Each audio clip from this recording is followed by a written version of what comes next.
the Speaker. It's good to have the opportunity to speak in this debate today, and a pleasure to follow the member for Easington, who raised some important points and set out a very measured and non-partisan case, which I think is exactly what is required in this discussion. I'm proud to represent Mansfield and Warsop here in Parliament.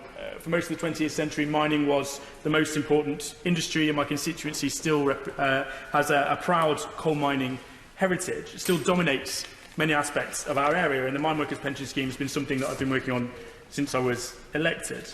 I've regularly met with the Miners Pension campaign team. Constituents have been affected by this important issue. I've held meetings with ministers and trustees to help lobby for changes in the terms of the scheme. This has been an incredibly frustrating process. We've been through so many ministers now, explaining and making the case each time.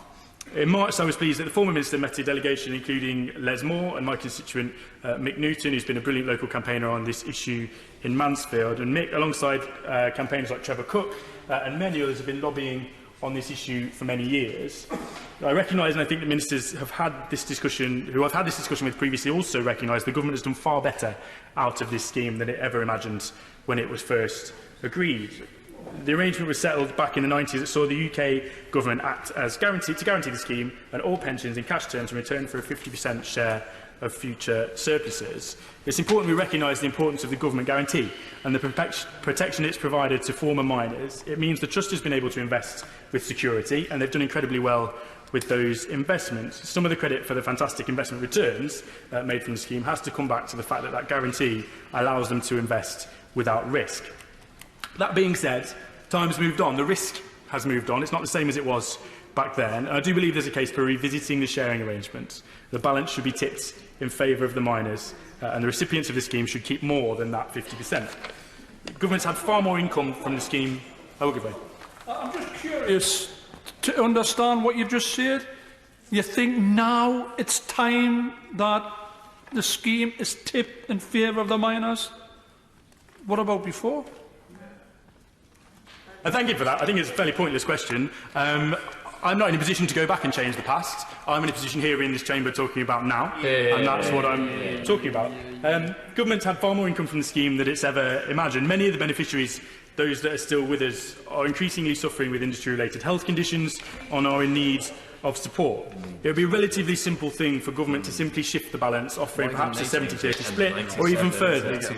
The risk to the government and the taxpayer is no longer what it was in 1994. We can split hairs about when was the right time, was it the right time, probably several years ago, but here we are now, and we're talking about it.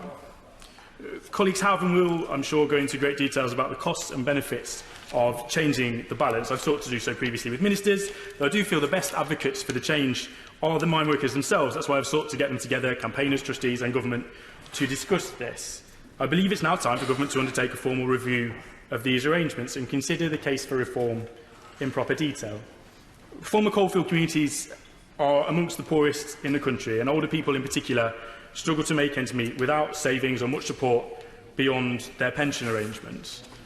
These coalfield communities are amongst the hardest working and longest suffering in our country. As my honourable friend from Easington said, they worked in darkness so we could have light. And though much of that happened before I was born, I have every respect for those constituents in my community who worked incredibly hard to look after the rest of us and to make sure that we could live a quality of life that we expected. Ensuring that miners can keep more of the surplus from these investments could have a life-changing effect for them. Many of them are on low incomes, and it not only helps to boost their lives individually while they're still around to be able to spend that money, and it also helps boost whole communities like mine in Mansfield and Warsop.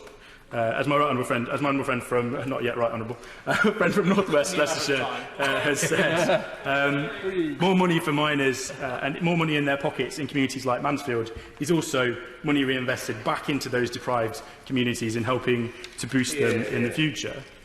Some have spoken about and suggested an increased guarantee as a compromise to cover the scheme's bonuses, but in truth, whilst it sounds nice and it sounds like government doing something, actually it won't put any extra money into the pockets of those miners. It merely guarantees what they already get, and we've already seen that the risk of needing that guarantee is very small, so I don't think that's good enough.